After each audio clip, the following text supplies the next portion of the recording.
இந்த எபிசோட்கான ஓப்பனிங் சீன்ல பார்த்தோம்னா புதுசா கல்யாணம் ஆகியிருக்க நம்ம ஹீரோயினை தான் காட்டுறாங்க. பட் அவங்க முகத்துல சந்தோஷமே இல்லை. பிகாஸ் அவங்களுக்கு இந்த மேரேஜ்ல விருப்பம் வந்திருக்காது. ஏன்னா இப்போ நம்ம ஹீரோயினுக்கு கல்யாணம் பண்ணி வச்சிருக்கிறது ரீசெண்டா ஜெயிலிருந்து ரிலீஸ் ஆகி வந்திருக்க ஒரு கிரிமினலை. அதாவது நம்ம ஹீரோ ஒரு கிரிமினல். கட் பண்ணா இங்க ஒரு முக்கியமான ஃபிளாஷ்பேக். ஆக்சுவலாக நம்ம ஹீரோயினோட அக்காவை தான் ஹீரோக்கு கல்யாணம் பண்ணி வைக்கிறதா இருந்திருப்பாங்க. ஆனால் அவள் ஜெயிலுக்கு போயிட்டு வந்த குற்றவாளியெல்லாம் என்னால் கல்யாணம் பண்ணிக்க முடியாது. ஈவன் நான் தான் இந்த ஜியாங் ஃபேமிலியோட மூத்த வாரிசுமே. ஸோ எக்காரணத்தை கொண்டும் என்னால் என்னோட ப்ரைடை விட்டு கொடுக்க முடியாதுன்னு பிரச்சனை பண்ணியிருப்பா. அதனால தான் நம்ம ஹீரோயினோட அப்பா தனக்கும் தன்னோட வீட்டு வேலைக்காரிக்கும் பிறந்த பொண்ணான ஹீரோயினை ஹீரோக்கு கல்யாணம் பண்ணி வச்சிருக்காரு. என்னதான் ஆரம்பத்துல நம்ம ஹீரோயின் என்னால முடியாது, எனக்கு இந்த கல்யாணம் வேண்டான்னு சொல்லியிருந்தாலும் உடம்பு சரியில்லாம ஹாஸ்பிட்டல் அட்மிட் ஆகியிருக்க அவங்க அம்மாவை ஒரு காரணமா வச்சு இப்ப நாங்க சொல்ற பையனை நீ கல்யாணம் பண்ணிக்கிறது மூலமா உனக்கு நிறையவே டவுரி காசு கிடைக்கும், அந்த பணத்தை வச்சு உங்க அம்மாக்கு ட்ரீட்மெண்ட் கொடுத்து காப்பாத்தலாம், அப்படி இல்லைன்னா நாங்க அவளை கண்டுக்காம விட்டுருவோன்னு இந்த அப்பாவோட ஒய்ஃபு அப்பாவோட பொண்ணுன்னு சொல்லி 3 பேரும் பயங்கரமா டார்ச்சர் பண்ணிருப்பாங்க. பட் இது தெரியாம புதுசா கல்யாணம் ஆன சோக்குல நம்ம ஹீரோ குளிச்சுட்டு ரொமான்ஸ் பண்றதுக்காக பக்கத்துல வரவும் பயந்து போயிடுற நம்ம ஹீரோயின் எனக்கு ஒரு மாதிரி இருக்கு, நான் போய் குளிச்சுட்டு வரேன்னு சொல்லி எஸ்கேப் ஆகிடுறா. ஹீரோவுமே வெயிட் பண்ணி பார்த்து பொறுமையை இழந்து சரி நான் போய் வெளியில தம் அடிச்சுட்டு வரேன்னு சொல்லி கிளம்புனதும் ரெஸ்ட் ரூம்குள்ள இருந்து வெளியில வர நம்ம ஹீரோயின் ஐயோ இன்னைக்கு நம்ம மேரேஜ்க்காக ரெண்டுக்கு வாங்கிட்டு வந்த ட்ரெஸ் ரொம்ப கரையாகிடுச்சே, இதை எப்படி திரும்ப கொடுக்கறதுன்னு தெரியாம யோசிக்கும் போது அன்எக்ஸ்பெக்டடா ஹீரோயின் டவல் கலண்டு விழுந்துடுது. ஈவன் நம்ம ஹீரோவுமே கரெக்டா ரூம்குள்ள வந்துடுறான். பயந்து போய் கத்தவும் ஹீரோ பின்னால இருந்து ஹக் பண்ணி நான் யாரு, என்னோட பேர் என்னங்கிறதெல்லாம் உனக்கு தெரியுமான்னு கேட்க உங்க பேரு கூச்சன், நீங்க கூ ஃபேமிலியை சேர்ந்தவரு, இதுக்கப்புறம் என்னோட ஹஸ்பண்ட்னு ஹீரோயின் சொல்ல அப்ப இந்த பொண்ணுக்கு நம்மளை பத்தின உண்மை எதுவுமே தெரியாது போல. சரி நம்ம எதையும் காட்டிக்காம இப்படியே மெயின்டைன் பண்ணலான்னு ஹீரோ ஏதோ பிளான் போடுறான். அதே நேரம் நம்ம ஹீரோயின் என்னோட புருஷன் நான் ஜியாங் ஃபேமிலியோட மூத்த பொண்ணுன்னு நினைச்சிட்டு இருக்காரு, ஆனா நான் அவங்களோட இல்லீகலான பொண்ணுங்கிற விஷயம் தெரிய வந்துச்சுன்னா சாமையாடிடுவாரு போலன்னு பயப்படுறா. அதாவது இவங்க 2 பேருமே ஒருத்தர்கிட்ட இருந்து இன்னொருத்தரோட உண்மையான அடையாளத்தை மறைச்சிட்டு சில பல காரணங்களுக்காக பொய்யான பேரை சொல்லி தான் வாழ ஆரம்பிக்கிறாங்க. அப்புறம் என்ன, நம்ம ஹீரோ கிஸ் பண்றதுக்காக பக்கத்துல போகும்போது ஹீரோயின் கொஞ்சம் டென்ஷனா படபடப்பா இருக்கிறத பார்த்து புரிஞ்சுக்கிட்டு ஓகே நீ ரொம்ப டயர்டா இருக்கன்னு நினைக்கிறேன், ஸோ இன்னைக்கு நைட்டு நமக்குள்ள எதுவும் வேண்டாம், நீ நல்லா படுத்து தூங்கி ரெஸ்ட் எடு, எதுவா இருந்தாலும் அப்புறம் பார்த்துக்கலான்னு சொல்லிட்டு போயிடுறான். பரவாயில்லையே, நாம நினைச்சு பயந்துட்டு இருந்த மாதிரி ஹீரோ ஒன்னும் அவ்வளோ டெரரான ஆளெல்லாம் இல்ல, கொஞ்சம் நல்ல பையனா தான் இருக்கான்னு சொல்லி ரிலாக்ஸ் ஆகுற நம்ம ஹீரோயின் அடுத்த நாள் காலையில தன்னோட கல்யாணத்துக்காக ரெண்டுக்கு எடுத்துட்டு வந்த வெட்டிங் கவுனை ரிட்டர்ன் பண்ண போகும்போது கரெக்டா பாத்துடுற நம்ம ஹீரோ மேரேஜ் ஆன அடுத்த நாள் காலையிலேயே நீ எங்க போறன்னு கேட்க பதட்டத்துல ஹீரோயின் உண்மையை உளறிடுறா. இந்த ஊர்லயே உங்க ஜியாங் ஃபேமிலி தான் ரொம்ப பெரிய பணக்கார ஃபேமிலி, பட் அவங்களால உனக்கு ஒரு வெட்டிங் கவுன் கூட வாங்கி தர முடியலையான்னு ஹீரோ கேட்க அது ஒன்றும் இல்ல, இப்ப நான் மை லைஃப் மை ரூல்ஸுங்கிற மாதிரி வாழ்ந்துட்டு இருக்கேன், ஸோ இப்போ என்னோட லைஃபுக்கான எக்ஸ்பென்ஸ் எல்லாத்தையுமே நானே பார்த்துக்கிறதுனால என்னால் ரொம்ப நிறைய காசு கொடுத்து ஒரு ஆடம்பரமான வெட்டிங் கவுனை வாங்க முடியல, நான் ரெண்டுக்கு எடுத்துட்டு வந்தேன்னு சொல்லி ஹீரோயின் சமாளிச்சிடுறாங்க. ஆனா நம்ம ஹீரோக்கு இவன் மேல சந்தேகம் வர ஆரம்பிச்சிடுது. ஸோ என்னவா இருக்கும்னு யோசிக்கும் போது கரெக்டா நம்ம ஹீரோவோட ஃப்ரெண்டு கால் பண்ணி அண்ணா நீங்க மோசம் போயிட்டீங்க, இப்போ நீங்க கல்யாணம் பண்ணிக்கிறது ஜியாங் ஃபேமிலியோட உண்மையான வாரிசு கிடையாது, அந்த ஜியாங் கம்பெனியோட ஓனருக்கும் அவங்க வீட்டு வேலைக்கார அம்மாக்கும் பிறந்த பொண்ணை தான் இப்போ உங்க தலையில கட்டி வச்சிருக்காங்கன்னு சொல்ல ஓ இதானா விஷயம், அதனாலதான் இந்த பொண்ணு ரொம்ப பதட்டமாவே இருந்துட்டு இருக்காளா, சரி இது கூட இன்ட்ரெஸ்டிங்கா தான் இருக்கு, இதுக்கப்புறம் என்ன ஆனாலும் நான் பாத்துக்கிறேன்னு ஹீரோ ரொம்ப ரிலாக்ஸா இருக்கான். ஆனா இங்க நம்ம ஹீரோயின் வசமா மாட்டிக்கிறாங்க. ஏன்னா அன்னைக்கு மழை பெஞ்சிருக்கும், ஸோ வெட்டிங் கவுன் கரையானதுனால அந்த ரெண்ட் கொடுத்தாங்களே அவங்க திரும்ப வாங்கிக்க மாட்டேன், அதுக்கு பதிலா இந்த ட்ரெஸ்ஸுக்கான காசை கொடுங்கன்னு கேட்டு பிரச்சனை பண்றாங்க. அப்போ அங்க வர நம்ம ஹீரோ என் ஒய்ஃப் இப்படிலாம் பேச உங்களுக்கு எந்த தகுதியும் இல்ல எந்த அனுமதியும் இல்ல, சரி இந்த ட்ரெஸ்ஸுக்காகிற காசு எவ்வளவு வாழ்ந்தாலும் பரவாயில்ல நான் தர ரெடியா இருக்கேன்னு சொல்லவும் நம்ம ஆளோட அப்பியரன்ஸ் பார்க்க ரொம்ப சிம்பிளா இருக்கிறதுனால இந்த பொண்ணு எப்படி உன் பொண்டாட்டிக்காக இந்த ஊர் ஃபுல்லா போய் கொள்ளடிச்சிட்டு வர போறியான்னு கேட்டு கலாய்க்கவும் செம டென்ஷன் ஆகிடுற நம்ம ஹீரோ தாங்கிட்டு இருக்கிற கார்டு எடுத்து காட்டி இப்ப என்னால இந்த ஒரு ட்ரெஸ்ஸுக்கு மட்டும் இல்ல இந்த ஷோரூம்ல இருக்கிற எல்லா ட்ரெஸ்ஸையுமே வாங்க முடியும், சோ நீங்க அங்க இருக்கிறதுலயே ரொம்ப எக்ஸ்பென்சிவான ட்ரெஸ்ஸை என் ஒய்ஃப்காக எடுத்துட்டு வாங்கன்னு சொல்ல இந்த பொண்ணுமே பணத்தை பார்த்து வாய பொழந்து ஹீரோவை வாங்க சார் போங்க சார்னு மரியாதையோட கூப்பிடுறது மட்டும் இல்லாம கேட்ட மாதிரி ரொம்ப எக்ஸ்பென்சிவான ட்ரெஸ்ஸையுமே காட்டுறா. இருந்தாலும் நம்ம ஹீரோ இந்த பொண்ணு தன்னோட ஒய்ஃபை அவமானப்படுத்திட்டாங்கிறதுக்காக அவளை பழிவாங்க இப்படியே ட்ரெஸ்ஸை கொடுத்தா எப்படி, ஒழுங்கா அளவெடுத்து என் ஒய்ஃபுக்கு ஏற்ற மாதிரி சைஸ் பண்ணி கொடுங்கன்னு கேட்க இந்த பொண்ணுமே வேற வழி இல்லாம கீழே நம்ம ஹீரோக்கு முன்னால மண்டி போட்டு அளவெடுக்க ஆரம்பிக்கிறா. அதாவது நம்ம ஹீரோ ரொம்ப சைலண்டா இந்த பொண்ணு நம்ம ஹீரோயின் கிட்ட இன்டைரக்டா மன்னிப்பு கேட்க வச்சிருக்கான். பட் நம்ம ஹீரோயினால அக்செப்ட் பண்ணிக்க முடியல. இப்ப இந்த ஒரு ட்ரெஸ்ஸுக்காக நீங்க செலவு பண்ண காசு மட்டும் நம்ம கிட்ட இருந்திருந்தா 3 மாசத்துக்கு தேவையான மளிகை ஜாமான் வாங்கி நம்ம குடும்பத்தை சந்தோஷமா ரன் பண்ணிருக்கலாம். அதனால இதுக்கப்புறம் நீங்க இந்த மாதிரி தண்ட செலவெல்லாம் பண்ணாதீங்க, காசை சேர்த்து வைக்க பாருங்கன்னு ஹீரோயின் சொல்ல, என்ன ரொம்ப அதிசயமா இருக்கு, நீ எவ்வளோ பெரிய பணக்கார வீட்டு பொண்ணு, பட் எதுக்காக இந்த மாதிரி எல்லாம் பட்ஜெட் போட்டு வாழணும்னு அட்வைஸ் பண்ணிட்டு இருக்கன்னு ஹீரோ கேட்க, என்னை பொறுத்தவரை பணம் காசுங்கிறதெல்லாம் ஸ்டேபிளான ஒன்று கிடையாது. ஸோ நம்ம கிட்ட நிறைய இருக்கும்போது ஃபியூச்சருக்காக சேர்த்து வச்சுக்கிறது தான் புத்திசாலித்தனம். அதனால தான் நானுமே இப்படி பட்ஜெட் போட்டு வாழணுங்கிறத சொல்றேன்னு ஹீரோயின் சொல்ல, நம்ம ஹீரோவுமே ஓகே ஓகேன்னு மண்டையாட்டிட்டு இவங்க 2 பேரும் ஒன்னா உட்காந்து சாப்பிட ஆரம்பிக்கிறாங்க. அப்ப நம்ம ஹீரோயின் ஹீரோ தனக்கு தர வேண்டிய டவுரி காசு பத்தி கேக்குறா. நான் அதை ஆல்ரெடி உன் பேரண்ட்ஸ் கிட்ட கொடுத்துட்டேன். அப்புறம் இன்னைக்கு நம்ம 2 பேரும் ஒன்னா சேர்ந்து முறைப்படி உங்க அம்மா அப்பாவை மீட் பண்றதுக்காக உங்க வீட்டுக்கு போனோம். பட் இன்னைக்கு எனக்கு ரொம்பவே முக்கியமான ஒரு இன்டர்வியூ இருக்கிறதுனால என்னால வர முடியாது. ஸோ நீ மட்டும் போய் அவங்கள மீட் பண்ணி நான் உங்ககிட்ட மன்னிப்பு கேட்டேன்னு சொல்லு. அப்புறம் நான் உனக்கு ரொம்பவே ஸ்பெஷலா ஒரு கிஃப்ட் வச்சிருக்கேன், அது நம்ம வீட்டு டேபிள் மேல இருக்கு, போய் எடுத்துட்டு வான்னு சொல்ல, ஹீரோயினுமே போய் எடுத்துட்டு வராங்க. ஓபன் பண்ணி பார்த்தா ரொம்பவே காஸ்ட்லியான ஒரு ஜுவல்லரி செட் இருக்கு. நம்ம மேரேஜ் எந்த ஒரு முன்னேற்பாடும் இல்லாம திடீர்னு அவசரமா நடந்ததுனால என்னால உனக்கு ஒரு டீசென்டான வெட்டிங் கிஃப்ட்டை தர முடியல, அதனாலதான் இப்ப இதை வாங்கி தரேன், தயவு செஞ்சு என்னோட கிஃப்டை ஏத்துக்கோன்னு ஹீரோ சொல்ல, நம்ம ஹீரோயினுமே கொஞ்சம் தயக்கத்தோட வாங்கிட்டு ஓகே நான் வீட்டுக்கு போயிட்டு வரேன்னு சொல்லிட்டு அங்கேருந்து கிளம்பிடுறா. பட் நம்ம ஹீரோக்கு சம்திங் ஏதோ தப்பா நடக்க போற மாதிரி தெரியவும் தன்னோட ஃப்ரெண்டு ஒருத்தனுக்கு கால் பண்ணி, என் ஒய்ஃப் அவங்க அம்மா வீட்டுக்கு போயிருக்கா, ஸோ அங்க என்ன நடந்தாலுமே எனக்கு உடனே அதை இன்ஃபார்ம் பண்ணிருன்னு ஆர்டர் போட்டுடுறான். அதுவே வீட்டுக்கு வந்திருக்க நம்ம ஹீரோயின் கிட்ட அவங்க அக்கா வழக்கம் போல நம்ம ஹீரோ ஜெயிலுக்கு போயிட்டு வந்த கதை, அப்புறம் அவனை பத்தி தப்பா பேசி கலாய்க்கவும் ஹீரோயினுக்கா கோவமா வருது. பட் அதெல்லாம் கண்ட்ரோல் பண்ணி வச்சுக்கிட்டு சரி என்னோட டவுரி காசை கொடுங்கன்னு கேட்க, டவுரி காசெல்லாம் தர முடியாது, ஒழுங்கா இங்க இருந்து கிளம்புன்னு அக்கா காரி விரட்டுறா. சரி நான் எதுவா இருந்தாலும் எங்க அப்பா கிட்ட பேசிக்கிறேன்னு ஹீரோயின் சொல்ல, எது அப்பாவா, என் அப்பா நீயும் உங்க அம்மாவும் சீக்கிரமா செத்துற மாட்டீங்களான்னு எதிர்பார்த்துட்டு இருக்காரு. பிகாஸ் நீங்க 2 பேரும் தான் அவருக்கு ரொம்பவே அவமானத்தை தேடி தந்துட்டு இருக்கீங்களே. ஸோ இப்போ உங்க அம்மாவுக்கு உடம்பு சரியில்லைல, ஸோ அவங்கள அப்படியே கழட்டி விட்டுட்டு உன்னை ஒரு கிரிமினலுக்கு கல்யாணம் பண்ணி வச்சா எப்படியும் கோவப்பட்டு அவன் உன்னை கொன்னுடுவான். அந்த காரணத்துக்காக தான் எங்க அப்பா இப்படி எல்லாம் பண்ணாரு. அப்புறம் இங்க பாத்தியா புது டைமண்ட் ரிங், இது உன்னோட டவுரி காசுல இருந்து தான் நாங்க வாங்கினோம், எப்படி பார்க்க செம்ம ஷைனிங்கா இருக்கான்னு கேட்க, பாவம் நம்ம ஹீரோயினால எதுவுமே பண்ண முடியல, நம்ம வச்சு இப்படி ஏமாத்திட்டாங்கன்னு சொல்லி ரொம்ப வருத்தப்படுறா. இந்த மேட்ரு நம்ம ஹீரோக்கு தெரிய வந்ததும் செம்ம டென்ஷன் ஆகி ஹீரோயின் அம்மாவோட ஹாஸ்பிட்டல் பில் எவ்வளோன்னு கேட்டு அதை கரெக்டா பே பண்ணிட்டு ஹீரோயினை இப்படிலாம் பயங்கரமா டார்ச்சர் பண்ணி கொடுமைப்படுத்திட்டு இருக்க அவங்க அப்பாவோட ஃபேமிலியை பழி வாங்குறதுக்காக தன்னோட பெஸ்ட் ஃப்ரெண்டான இன்னொரு பெரிய பிசினஸ் மேன் கிட்ட சொல்லி, ஹீரோயின் அப்பா உன் கம்பெனி கூட போட்டிருக்க எல்லா கான்ட்ராக்டையுமே உடனே கேன்சல் பண்ணுன்னு சொல்ல, அந்த ஃப்ரெண்டும் நம்ம ஹீரோ மேல ரொம்ப பாசமா இருக்கிறதுனால ஹீரோ சொன்ன மாதிரி உடனே எல்லா கான்ட்ராக்டையும் கேன்சல் பண்ணி விட்டுறான். ஆனா இது தெரியாம நம்ம ஹீரோயின் தான் அம்மாவோட மெடிக்கல் பில்ல பே பண்ணணுங்கிறதுக்காக ஹீரோ பிரசன்ட் பண்ணான அந்த காஸ்ட்லியான ஜுவல்லரி செட்டு அதை அடமானம் வைக்கிறதுக்காக ஒரு பெரிய ஷாப்புக்கு போறாங்க. பட் அன்எக்ஸ்பெக்டடா அது நம்ம ஹீரோ ஃப்ரெண்டோட ஷாப்புங்கிறதுனால இந்த மேட்ரு அவனுக்கு தெரிய வந்ததும் உடனே ஹீரோக்கு கால் பண்ணி இன்ஃபார்ம் பண்ணிடுறான். பட் நம்ம ஆளு பெருசா எதுவும் ரியாக்ட் பண்ணாம நான் அதை அவளுக்கு கிஃப்டா கொடுத்துட்டேன், ஸோ இதுக்கப்புறம் அவன் இஷ்டத்துக்கு என்ன வேணா பண்ணிட்டு போட்டுன்னு ஹீரோ சொல்ல, அட லூசு பயலே அது உங்க குடும்ப சொத்து, ஃபர்ஸ்ட் உன் பாட்டி யூஸ் பண்ணாங்க, அடுத்து உன்னோட அம்மா, இப்போ அந்த வீட்டு மருமக உன்னோட ஒய்ஃபுங்கிறதுனால தான் நீ அவளுக்கு கொடுத்த. பட் அதோட அருமை தெரியாம அவ என்னன்னா அடமானம் வைக்கிறதுக்காக என் ஷாப்புக்கே வந்திருக்கா, இப்படிப்பட்ட ஒரு பொண்ணு உனக்கு தேவையான்னு ஃப்ரெண்டு கேட்க, இப்போ என் ஒய்ஃபுக்கு ஏதோ ஒரு முக்கியமான ரீசனுக்காக ரொம்ப அர்ஜென்ட்டாக பணம் தேவைப்படுதுன்னு சொல்லி தான் உன்கிட்ட அடமானம் வைக்க வந்திருக்கா. ஸோ நீ தேவையில்லாத விஷயத்தை பற்றி ஆராய்ச்சி பண்ணிட்டு இருக்காம அவளுக்கு வேணுங்கிற காசை கொடுத்து அனுப்புன்னு ஹீரோ சொல்லிடுறான். தென் வீட்டுக்கு வந்ததுக்கு அப்புறம் ஹீரோ ரொம்ப இன்ட்ரெஸ்டிங்கா வேலை பார்த்துட்டு இருக்கதை நோட் பண்ணி அப்படி என்னவா இருக்குங்கிறத தெரிஞ்சுக்கிறதுக்காக ஹீரோயின் ரொம்ப க்ளோஸா போய் பக்கத்துல உட்காரவும் டக்குன்னு நம்ம ஹீரோ திரும்ப 2 பேரும் அவ்வளோ க்ளோஸா ஒருத்தர் இன்னொருத்தரை பாத்துக்கிறாங்க. ஆசாசியா கிஸ் பண்ணலான்னு பக்கத்துல போனா பயந்து போய் எந்திரிச்சிடுற நம்ம ஹீரோயின், ஒன்னும் இல்ல ஆமா உங்களுக்கு இந்த அக்கௌண்ட்ஸ் எல்லாம் பார்க்க தெரியுமான்னு கேட்க, என்னதான் இதுக்கு முன்னே நான் ஒரு கேங்ஸ்டராக இருந்திருந்தாலும் எனக்கு இந்த ஃபினான்ஸு அக்கௌண்ட்ஸு காமர்ஸு பிஸ்னஸ் மேனேஜ்மெண்ட்லலாம் இன்ட்ரெஸ்ட் அதிகம். ஸோ நான் இதை விளையாட்டாக கற்றுக்கிட்டேன்னு சொல்லி சமாளிக்கிறேன் நம்ம ஹீரோ. ஓகே என்ன ரீசனுக்காக இப்போ நீ என்னை பார்க்க வந்தேன்னு கேட்க, சும்மா அப்படியே ஜாலியாக பேசுறதுக்காக தானு ஹீரோயின் சொல்ல, ஓ அப்படியா ஓகே என்கிட்ட வந்து பேசுன்னு சொல்லி ஹீரோயின் ஹக் பண்ணவும் பயந்து போயிடுறாங்க. புரிஞ்சுக்கிற நம்ம ஹீரோ, ஓகே ரிலாக்ஸ் ஃப்ரீயாக விடு, நீ பார்க்க ரொம்ப டயர்டா தெரியற, ஸோ நல்லா தூங்கி ரெஸ்ட் எடு, கொஞ்ச நேரத்துக்கு அப்புறம் நான் வரேன்னு சொல்லி அனுப்பி வைக்கிறான்.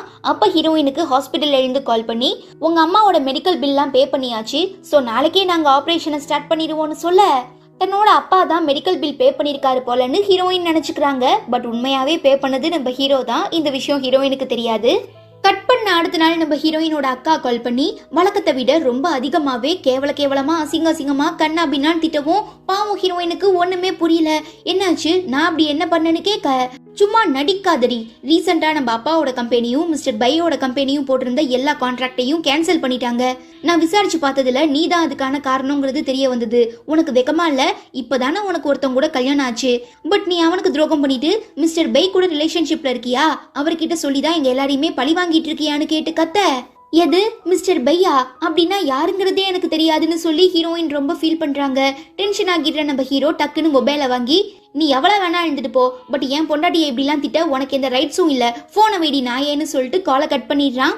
அப்புறம் நம்ம ஹீரோயின் தனியாலா நின்று ஃபுல் அண்ட் ஃபுல் அந்த மொத்த வீட்டையும் ரொம்ப கிளீன் அண்ட் கிளியரா சுத்தம் பண்றதை பார்த்துட்டு, எவ்வளோ பெரிய பணக்கார ஃபேமிலியை சேர்ந்த பொண்ணு நீ, எப்படியும் இந்த எல்லா வேலைக்குமே உங்க வீட்டில் தனித்தனியா ஆட்கள் இருந்திருப்பாங்க, பட் எப்படி உனக்கு இந்த வேலையெல்லாம் தெரியும்னு கேட்க, எங்க மாட்டிக்குவோமோன்னு சொல்லி பயந்துடுற நம்ம ஹீரோயின் சமாளிக்கிறதுக்காக, என்னதான் எங்க வீட்டில் நிறையவே சர்வன்ஸ் எல்லாம் இருந்தாலும் எங்க அப்பா ஆஃபீஸ்ல நிறையவே முக்கியமான ஃபைல்ஸ் இருக்கும், அது லீக் அவுட் ஆகிடக்கூடாதுங்கிறதுக்காக நான் தான் டெய்லியும் அப்பா ஆஃபீஸை கிளீன் பண்ணுவேன்னு ஹீரோயின் சொல்லிடுறா.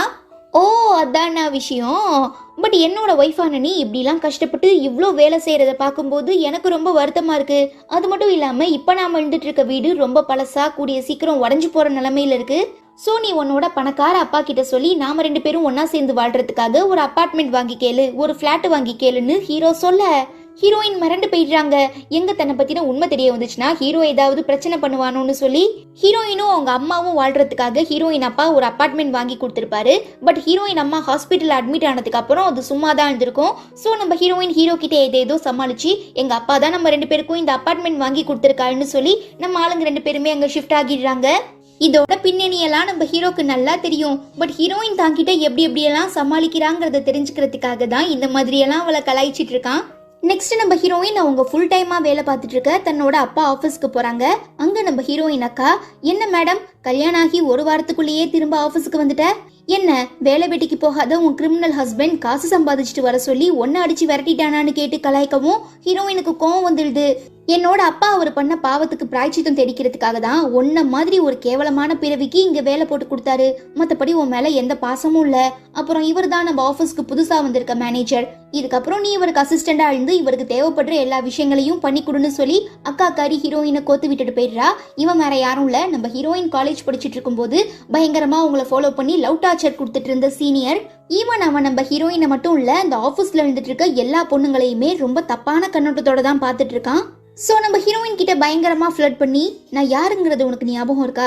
காலேஜில் நான் உன்னை எந்த அளவுக்கு லவ் பண்ணேனோ அதே அளவுக்கு தான் இப்பயும் பார்த்துட்டு இருக்கேன். ஸோ நீ எனக்கு ஒரே ஒரு சான்ஸ் கொடு. இன்னைக்கு ஈவினிங் நம்ம 2 பேரும் ஒன்றா சேர்ந்து லஞ்சுக்கு போகலாமான்னு கேட்க, மேனேஜர் சார் எனக்கு ஆல்ரெடி கல்யாணம் ஆகிடுச்சு, ஸோ இந்த மாதிரியெல்லாம் திரும்ப என்கிட்ட பேசாதீங்கன்னு ஹீரோயின் சொல்லவும், நான் ஒன்றும் என்னோட தனிப்பட்ட பர்பஸ்க்காக கேட்கல, இன்னைக்கு ஈவினிங் ஒரு கிளைண்ட் மீட்டிங் இருக்கு, ஸோ அதுக்காக தான் கேட்டேன்னு இவன் சமாளிக்கவும், வேற வழி இல்லாமல் நம்ம ஹீரோயினுமே கிளைண்ட் மீட்டிங்னு நினச்சிக்கிட்டு அந்த ஹோட்டலுக்கு போகிறாங்க.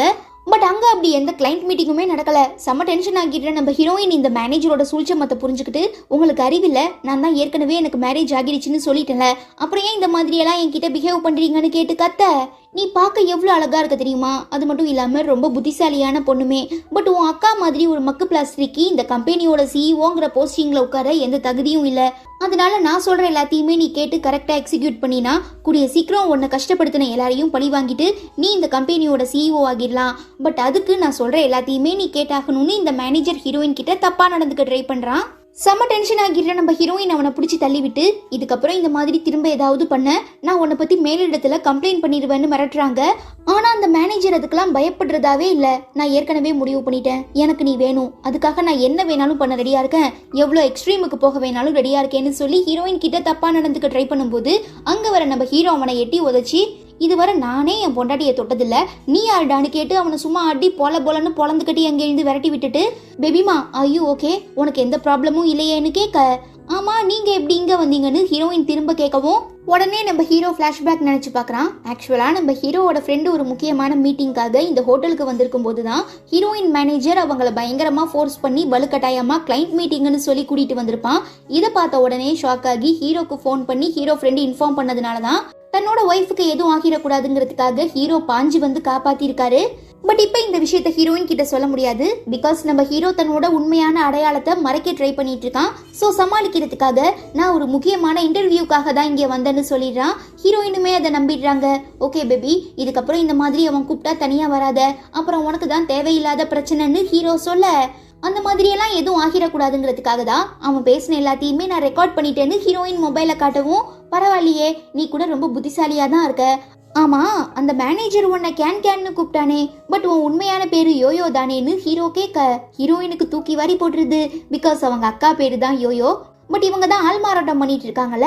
ஸோ இது வெளியில தெரியாம இருக்கிறதுக்காக, அது ஒன்றும் இல்லை, யோயோங்கிறது என் உண்மையான பேரு, கேனுங்கிறது நிக் நேமு. ஸோ காலேஜில் என் ஃப்ரெண்ட்ஸ் எல்லாம் என்னை அப்படி தான் கூப்பிடுவாங்க. அதை இந்த சீனியர் ஒட்டு கேட்டுட்டு தான் என்னை இப்போ கேன்னு கூப்பிட்டான்னு சொல்லி சமாளிச்சு, என் அருமை என் ஆசை கணவரே, எனக்காக இன்னைக்கு நீங்க ரொம்ப எஃபோர்ட் போட்டு அடிதடியில ஈடுபட்டீங்க. ஸோ உங்களுக்காக வீட்டுக்கு போனதுக்கு அப்புறம் நான் சூப்பர் சாப்பாடு சமைச்சு தரேன்னு சொல்லி ஹீரோயின் எப்படியோ ஹீரோவை கரெக்ட் பண்ணிடுறாங்க. தென் இப்போ இங்கே நடந்த எல்லா விஷயங்களும் ஆஃபீஸில் இருக்கிறவங்களுக்கு தெரிய வந்ததும் ஹீரோயின் ஃப்ரெண்டு டைரக்டாகவே அவகிட்ட இதை பற்றி விசாரிக்கிறா.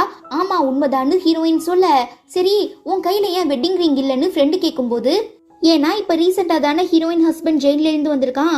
ஸோ அவன்கிட்ட வெட்டிங் ரிங் வாங்க கூட காசு இருந்திருக்காது. அதனால தான் நான் சொல்கிறத கேட்டு என் கூட இருந்திருந்தீங்கன்னா இன்னொருத்துக்கு நீ கேட்குற எல்லாத்தையுமே வாங்கி கொடுத்துருப்பேன்னு இந்த மேனேஜர் ரொம்ப தப்பாக பேசவும் டென்ஷன் ஆகிட்டே நம்ம ஹீரோயின், என் ஹஸ்பண்ட் கிட்ட காசு இல்லைங்கிறது உனக்கு தெரியுமா? இங்கே பாரு, அவர் எவ்வளோ எக்ஸ்பென்சிவான ரிங் வாங்கி கொடுத்துருக்காள்னு, எங்கே இதை கையில் போட்டிருந்தா மிஸ் ஆகிருமோன்னு சொல்லி தான் நான் ரொம்ப பத்திரமா பாதுகாத்துட்டு இருக்கேன்னு ஹீரோயின் பல்பு கொடுத்துட்றாங்க. பட் சொரணை இல்லாத இந்த மேனேஜர், எனக்கு என்னமோ இந்த ரிங்கை பார்க்கும்போது எக்ஸ்பென்சிவா தெரியல, ஏதோ கீழே விழுந்து உடஞ்சு கிடக்க கண்ணாடி துண்டு மாதிரி தான் இருக்குன்னு சொல்லி கலாய்க்கவும், இப்ப சொன்ன அதே வார்த்தையே என் புருஷனுக்கு முன்னால சொல்லிப்பாரு, உடையிறது கண்ணாடி துண்டா இல்ல உன் மூக்கு வாயாங்கிறத பார்க்கலான்னு ஹீரோயின் மிரட்டுறாங்க. கட் பண்ணா நம்ம ஹீரோயின் வீட்டுக்கு வந்து பார்க்கும்போது ஹீரோ எதுவுமே சமைக்காம ரொம்ப ஜாலியாக ரிலாக்ஸாக உட்காந்துருக்கவும், நான் ஆஃபீஸ்க்கு போயிட்டு லேட்டாக வருவேன்னு தெரியும்ல, நீங்கள் சமைச்சு வைக்கலைனாலும் பரவாயில்ல, அட்லீஸ்ட் டின்னருக்கு தேவையான இன்க்ரீடியன்ஸ் ரெடி பண்ணி வச்சிருந்தா கூட நானே வந்து சமைச்சிருப்பேன்லன்னு சொல்லி ஃபீல் பண்ணவும், சரி ஃப்ரீயா விடு, இப்போ வீட்டில் சாப்பாடு இல்லைன்னா என்ன, வா நம்ம வெளியில் போகலான்னு சொல்லி ஹீரோ ரொம்பவே எக்ஸ்பென்சிவான ஹை கிளாஸ் ஹோட்டலுக்கு கூட்டிகிட்டு போகிறான். ஆனால் அங்கே நம்ம ஹீரோயினுக்கு சாப்பிட மனசு வரல. பிகாஸ் ரொம்ப சிம்பிளான சாப்பாடுக்கே அவ்வளோ சார்ஜ் பண்ணுறாங்க. அதனால ஹீரோயின் எனக்கு எதுவுமே வேண்டான்னு சொல்ல, இதுதான் சான்ஸ்ன்னு சொல்லி நம்ம ஹீரோ தனியாக உட்காந்து சாப்பிட்டுட்டு இருக்கும்போது ஹீரோயின் குறுன்னு பார்க்கவும், என்ன பசிக்குதா, சரி வா நானே ஊட்டி விடுறேன்னு சொல்லி ஸ்பூன் எடுத்துட்டு பக்கத்தில் போறச்ச கரெக்டாக ஹீரோவோட ஃப்ரெண்டுக்கிட்டே இருந்து கால் வரவும் சாப்பாடு அப்படியே வச்சுட்டு எழுந்து போயிடுறான். ஏன்டா இப்படி நான் எங்கே போனாலும் ஃபாலோ பண்ணி வரேன்னு ஹீரோ கேட்க, ஒன்றும் இல்லை, உனக்கு இப்போ புதுசாக கல்யாணம் ஆகியிருக்கு, அதான் பொண்டாட்டி கூட எப்படிலாம் இருக்குங்கிறத தெரிஞ்சுக்கிறதுக்காக ஃபாலோ பண்ணி வந்தேன். அது மட்டும் இல்லாமல் நம்ம சென்ட்ரல் சிட்டியில் உன்னை வச்சு ஏதோ ஒரு பெரிய சம்பவத்துக்கு பிளான் பண்ணிட்டு இருக்காங்களாமா. நீ தான் இந்த மாதிரியான சீரியஸ் விஷயங்களை ஃபோனில் டிஸ்கஸ் பண்ணக்கூடாதுன்னு சொல்லியிருக்கீல. ஸோ சென்ட்ரல் சிட்டியில் ஏதோ ஒரு பெரிய பஞ்சாயத்து நடக்க போது, அதுக்கு மெயின் காரணம் நீ தான். அதனால எதுக்குமே நீ கொஞ்சம் உஷாராயிருன்னு ஃப்ரெண்டு ஹீரோவை வார்ன் பண்ணுறான். இப்போதைக்கு நான் என்னோட அடையாளங்களை மறைச்சிட்டு தான் இங்கே மிஸ்டர் குவா வாழ்ந்துட்டு இருக்கேன். ஸோ இங்கே என்னை சுற்றி இருக்கிறவங்களுக்கு என்னை பற்றின உண்மை தெரிகிற வரைக்கும் எந்த பிரச்சனையும் இல்லை. பட் தெரிஞ்சிச்சுன்னா கண்டிப்பாக இங்கே மட்டும் இல்லை, சென்ட்ரல் சிட்டிலையுமே ஒரு பெரிய குண்டு வெடிக்க சான்ஸ் இருக்குன்னு ஹீரோ பயப்படுறான். நெக்ஸ்ட் வீட்டுக்கு வந்ததுக்கு அப்புறம் நம்ம ஹீரோ ரொம்ப ரொம்ப பாசமா, நீ நம்ம ஃபேமிலிக்காக காலையிலேருந்து நைட்டு வர ரொம்ப கஷ்டப்பட்டு வேலை செய்யற, ஸோ உனக்கு சப்போர்ட்டிவா உன்னோட பர்டனை கம்மி பண்றதுக்காக வீட்டு வேலை எல்லாத்தையுமே நான் பாத்துக்கிறேன், முக்கியமா உன் ட்ரெஸ்ஸையுமே துவைச்சு போட்டுறேன்னு சொல்லி அழுக்கு துணி எடுக்கும்போது அதுல இன்னர் வேற பாத்துடுற நம்ம ஹீரோயின், இல்ல வேண்டாம் நானே துவைச்சுக்கிறேன்னு சொல்லி வாங்குறா. அதே நேரம் ஹீரோவுமே நோட் பண்ணிடுறான். அப்போ எனக்கு உன் இன்னர் வேற துவைக்கிறதுக்கான உரிமை இல்லையான்னு கேட்டுக்கிட்டே பக்கத்துல போகும்போது ஹீரோயின் மறந்துடுறாங்க. பத்தாவதுக்கு நம்ம ஹீரோ வேற ரொம்ப ஆசாசியாக ரொமான்ஸ் பண்ணுறதுக்காக பக்கத்தில் போகும்போது கரெக்டாக ஹீரோ ஃப்ரெண்டு கிட்டே இருந்து கால் வந்துடுது.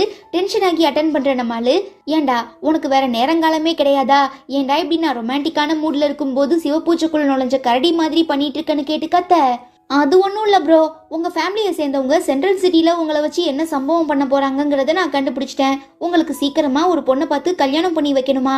ஸோ நம்ம ஊரில் இருக்கிற எல்லா பணக்கார வீட்டு பொண்ணுங்களையும் ஒரு பெரிய பார்ட்டியில் இன்வைட் பண்ணி அதில் உங்களுக்கு எந்த பொண்ணை பிடிச்சிருக்குன்னு நீங்கள் சொல்கிறீங்களோ உடனே உங்கள் 2 பேருக்கும் கல்யாணம் பண்ணி வச்சிருவாங்களாம். ஸோ நீங்கள் இந்த விஷயத்த நம்ம அன்னிக்கிட்ட, அதாவது உங்கள் ஒய்ஃப் ஹீரோயின் கிட்ட சொல்லி சீக்கிரமாக பர்மிஷன் வாங்கிட்டு அந்த பார்ட்டி அட்டன் பண்ணுங்க.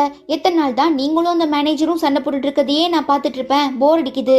அதான் ஒரு சேஞ்சுக்கு அண்ணியும் உங்க சக்காலத்தையும் சண்டை போடுறத பார்க்க நான் ரொம்ப ஆர்வத்தோட காத்துட்டு இருக்கேன்னு சொல்லி ஹீரோவை செம்மையா கலாய்ச்சிட்டு ஃப்ரெண்டு காலை கட் பண்ணிடுறான். அதுவே இங்க ஆபீஸ்ல வேலை பார்த்துட்டு இருக்க நம்ம ஹீரோயின் கிட்ட வழக்கம் போல அந்த மேனேஜர் ரொம்ப தப்பா டபுள் மீனிங்ல பேசவும் பொறுமையை இழந்துடுறவங்க. இதுக்கப்புறம் இவங்க கிட்ட வாய் வார்த்தையா பேசி எந்த யூஸும் இல்ல, கையை யூஸ் பண்ண வேண்டியதான்னு சொல்லி கன்னத்துல பலார்னு ஒரு அப்பி, டேய் டோமரு, நீ பேசிட்டு இருந்த எல்லாத்தையுமே நான் மொபைல்ல ரெக்கார்ட் பண்ணிட்டேன். ஸோ இதுக்கப்புறம் கடைசி சான்ஸ் தரேன், இதுக்கப்புறம் நீ ஏதாவது தேவையில்லாம என்கிட்ட பேசினா அவ்வளோதான், போலீஸ்கிட்டயே மாட்டி விட்டுருவேன்னு சொல்லவும், ஏற்கனவே கான்ல இருந்த இவன் இன்னும் டென்ஷன் ஆகிடுறான். உன்னை சும்மா விட மாட்டேன்டி, சும்மாவே விட மாட்டேன், என்ன நடக்க போகுதுங்கிறத மட்டும் நீ பொறுமையா பாருன்னு ஹீரோயினுக்கு அகென்ஸ்டா ஏதோ ஒன்று பயங்கரமா பிளான் பண்ண ஆரம்பிக்கிறான்.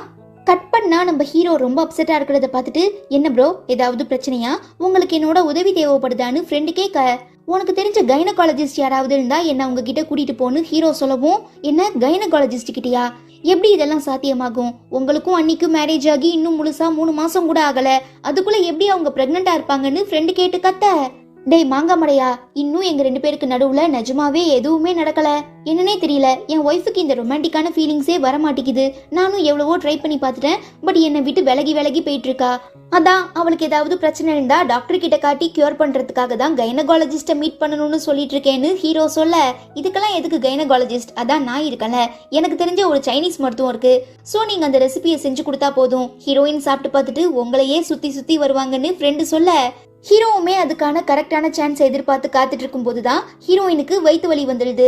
சோ நம்ம ஹீரோ உன்னோட வயிற்று வலியை கியூர் பண்ண என்கிட்ட ஒரு மெடிசன் இருக்குன்னு சொல்லி தான் ஃப்ரெண்டு சொன்ன அந்த ரெசிபியை சூப் மாதிரி செஞ்சுட்டு வந்து ஹீரோயின் கிட்ட தரான். பட் அது பார்க்க சாக்கடை தண்ணி மாதிரி இருக்கு, மோந்து பார்த்தா அதை விட கேவலமா இருக்கும் போல. அடச்சே, என்ன கன்றாவி இது, என்னோட அம்மாக்கு உடம்பு சரியில்லாம போனதுக்கு அப்புறம் அவங்கள காப்பாத்துறதுக்காக நானுமே எத்தனையோ மூலிகை வைத்தியத்தெல்லாம் செஞ்சு கொடுத்துருக்கேன், பட் எதுலயுமே இப்படி ஒரு கெட்ட நாத்தம் வந்ததில்ல. சரி இதோட ரெசிபி உங்ககிட்ட இருக்கான்னு ஹீரோயின் கேட்க, ஹீரோவுமே அந்த ரெசிபி எடுத்து கொடுக்குறான். படிச்சு பார்த்த உடனே நம்ம ஹீரோயினுக்கு புரிஞ்சு போயிடுது, சி நீங்க இவ்வளோ கீழ்த்தனமான ஆளாவா இருப்பீங்க, உங்க மூஞ்சி பார்க்கவே எனக்கு எரிச்சலா வருதுன்னு சொல்லி தூக்கி போட்டுட்டு போயிடுறா. ஆட பாவி, எதுவுமே பண்ணாம இன்னும் கொஞ்ச நாளைக்கு சும்மா விட்டு இருந்தா கூட என் பொண்டாட்டியாவே என்ன புரிஞ்சுக்கிட்டு லவ் பண்ண ஆரம்பிச்சிருப்பா, பட் இப்ப நான் உன் பேச்சை கேட்டுக்கிட்டு தேவையில்லாம எனக்கே நான் பெரிய சூனியமா வச்சுக்கிட்டேன்னு சொல்லி நம்ம ஹீரோ திட்டும் போது அந்த சைட்ல இருக்க ஹீரோவோட ஃப்ரெண்டுக்கு செம்மையா தும்மல் வந்துடுது. ஆனா அவன் என்னை ஏதோ ஒரு அழகான பொண்ணுதான் நினைக்குது போலன்னு சொல்லி ரொம்ப குஜால்ட்டி ஆகிடுறான். தென் ஆஃபீஸுக்கு வந்த நம்ம ஹீரோயின் கிட்ட அவங்க ஃப்ரெண்டு இந்த மாதிரி இன்னும் ஒரு வாரத்தில் சென்ட்ரல் சிட்டியில் ஒரு பெரிய பார்ட்டி ஆர்கனைஸ் பண்ண போகிறாங்களாமா, அங்கே நிறையவே பணக்கார கிளைண்ட்ஸ் எல்லாம் வருவாங்க, முக்கியமாக நம்ம கம்பெனி ரொம்ப நாளாக மர்ஜ் பண்ணணும்னு ஆசைப்பட்டுட்டு இருக்க மிஸ்டர் பேயும் அங்கே தான் வரப்போறாராமா. ஸோ நம்ம கம்பெனி சார்பாக நீ அந்த பார்ட்டி அட்டன் பண்ணி கிளைண்ட் கிட்ட பேசினீன்னா கண்டிப்பாக நமக்கு ப்ராஜெக்ட் கிடைக்க நிறையவே சான்சஸ் இருக்குது, வேணும்னா நீ ட்ரை பண்ணி பாருன்னு ஃப்ரெண்டு சொல்ல, இது கூட நல்ல ஐடியாவா இருக்கு, நான் மட்டும் அந்த பார்ட்டி அட்டன் பண்ணிட்டா போதும், கண்டிப்பா எனக்கு இந்த ஆபீஸ்ல ப்ரமோஷன் கிடைச்சிரும், மரியாதை கிடைச்சிரும்னு ஹீரோயினுமே ரொம்ப ஆசைப்படுறாங்க.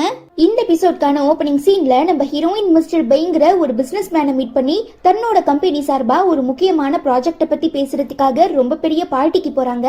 மிஸ்டர் பெய்ங்கிறது வேற யாரும் இல்ல, நம்ம ஹீரோவோட ஃப்ரெண்டு தான். அதே நேரம் நம்ம ஹீரோக்கு ஒரு பணக்கார பொண்ணா பார்த்து கல்யாணம் பண்ணி வைக்கிறதுக்காக தான் ஹீரோவோட தாத்தா இந்த பார்ட்டியவே அரேஞ்ச் பண்ணிருக்காரு. சோ எங்க நம்ம ஹீரோயின் அந்த பார்ட்டியில தன்னை பார்த்துட்டா பிரச்சனை ஆகிருமோன்னு பயந்துடுற நம்ம ஹீரோ இந்த விஷயத்த தன்னோட ஃப்ரெண்டான மிஸ்டர் பை கிட்ட இன்ஃபார்ம் பண்ணி எப்படியாவது ஹீரோயின் என்ன பாத்துறாம தடுத்துடுறான்னு சொல்றான். தென் நம்ம ஹீரோயின் அந்த பார்ட்டிக்கு போறா. அதே நேரம் ஹீரோயினோட அக்கா யோயோ அவங்க அம்மாவுமே வந்திருக்காங்க. பிகாஸ் இந்த பார்ட்டியே மிஸ்டர் ஹோங்கிற ஒரு பெரிய பணக்கார வீட்டு வாரிசுக்கு பொண்ணு பார்த்து கல்யாணம் பண்ணி வைக்கிறதுக்காக தானே. ஈவன் இத்தனை வருஷமா மிஸ்டர் ஹோமே ஃபாரின்லயே இருந்து அங்கேயே பிசினஸ் பண்ணிட்டு இருந்ததுனால இந்த பார்ட்டிக்கு வந்திருக்க யாருக்குமே மிஸ்டர் ஹோ பார்க்க எப்படி இருப்பாருங்கிற எதுவும் தெரியாது.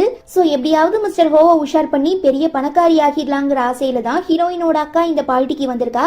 பட் ஹீரோயினை பார்த்து என்ன மேடம்க்கு ஒரு கல்யாணம் பத்தாது போலியே, இந்த மாதிரியான பார்ட்டிக்கு வந்து பெரிய ஆளுங்களை உஷார் பண்ண போறியான்னு கேட்டு கலாய்ச்சிட்டு இருக்கும் போது அங்க வேலை பார்த்துட்டு இருக்க ஒரு மெய்டு வந்து, நீங்க தான் மிஸ்ஸஸ் ஜியாங்கா, மிஸ்டர் பே உங்ககிட்ட பேசுறதுக்காக கூப்பிட்டாருன்னு சொல்ல, இதோ வரேன்னு அக்காக்காரி சொல்லவும், மேடம் உங்களை இல்ல இவங்கள, பிகாஸ் இவங்க தான் 2 நாளா அவர்கிட்ட ஏதோ ஒரு முக்கியமான பிசினஸ் டீல பத்தி பேசணுங்கிறதுக்காக அப்பாயின்மெண்ட் போட்டிருக்காங்கன்னு சொல்லி அந்த மெய்டு ஹீரோயினை கூட்டிட்டு போயிடவும் அக்காக்காரியா செம காண்டாகிடுறா. அப்புறம் அந்த பார்ட்டியை முடிச்சுட்டு வீட்டுக்கு வர நம்ம ஹீரோயின், இன்னைக்கு என்னால மிஸ்டர் பெய்யை மீட் பண்ணி பேச முடியல, சம்திங் ஏதோ ரொம்ப பிஸியா இருந்தாராமா, பட் நான் ஒரு சாதாரண கம்பெனி எம்ப்ளாயா இருந்தாலும் நிஜமாவே என்ன ரொம்ப சூப்பரா உபசரிச்சாரு, பாத்துக்கிட்டாரு, எனக்கு தேவையான எல்லாத்தையுமே கரெக்டா பண்ண சொல்லியிருந்தாரு. நான் இதுவரை இப்படிப்பட்ட ஒரு நல்ல மனசு இருக்கிற பணக்காரரை பார்த்ததே இல்ல, பணக்காரர்லயே இவர் ரொம்ப டிஃப்ரெண்டா இருக்காருன்னு சொல்லி மிஸ்டர் பெய்யை பத்தி கண்ணா பின்னான்னு புகழவும் ஹீரோ செம ஜெலஸ் ஆகிடுறான். கட் பண்ணா ஹீரோயினோட அக்கா இப்ப நம்ம ஆளுங்க 2 பேரும் ஸ்டே பண்ணிட்டு இருக்க அந்த வீட்டுக்கு வந்து, இது எங்க அப்பா உங்க அம்மாவுக்கு கொடுத்த வீடு, இப்பதான் உங்க அம்மா ஹாஸ்பிட்டல் அட்மிட் ஆகிட்டாங்கல்ல, சோ இதுக்கப்புறம் இது எனக்கு தான் சொந்தம்னு சொல்லி ஹீரோவையும் ஹீரோயினையும் காலி பண்ண சொல்லி பயங்கரமா டார்ச்சர் பண்றா. ஆனா நம்ம ஹீரோயின் ஒரிஜினல் டாக்குமெண்ட்ஸ் எல்லாம் கொடுத்து என்னோட அப்பா இதை அம்மா பேர்ல எழுதி வச்சிட்டாரு, சோ என் அம்மா சொத்து எனக்கு தான் சொந்தம், இதை கேட்க உனக்கு எந்த ரைட்ஸும் இல்லைன்னு சொல்லி கத்தவும் செமையா பல்பு வாங்கிடுற அக்காக்காரி தாங்கிக்க முடியாம, என்ன குழந்தைனாரே இவளை நீங்க யோயோன்னு நினைச்சுதானே கல்யாணம் பண்ணிக்கிட்டீங்க, பட் இவ யோயோ கிடையாது, கேன் நான் தான் உண்மையான யோயோ, பட் எனக்கு உங்களை மேரேஜ் பண்ணிக்கிறதுல கொஞ்சம் கூட விருப்பம் இல்ல, அதனாலதான் இவளை தள்ளிவிட்டேன். சோ இத்தனை நாளா ஏண்டி என்கிட்ட உண்மையை மறைச்சேன்னு கேட்டு இவளை இழுத்து போட்டு சாத்துங்கன்னு சொல்லிட்டு அங்கே இருந்து கிளம்பிடுறா. ஹீரோயின் ரொம்ப பயந்து போய் சாரிங்க என்ன மன்னிச்சிருங்க, இந்த உண்மையை உங்ககிட்ட இருந்து மறைக்கணும்னு எனக்கு எந்த இன்டென்ஷனும் இல்ல, பட் அப்ப நான் ரொம்பவே இக்கட்டான சிச்சுவேஷன்ல இருந்ததுனாலதான் ஜியாங் ஃபேமிலியோட மூத்த வாரிசான யோயோன்னு சொல்லி உங்களை ஏமாத்தி கல்யாணம் பண்ணிக்கிட்டேன், மத்தபடி நான் உங்களுக்கு எந்த துரோகமும் பண்ணலன்னு சொல்லி ஹீரோயின் பயங்கரமா அலறா. ஆனா நம்ம ஹீரோ இதெல்லாம் பெருசா கேர் பண்ணல, பிகாஸ் அவனுக்கு தான் ஸ்டார்டிங்லயே தெரியும்ல.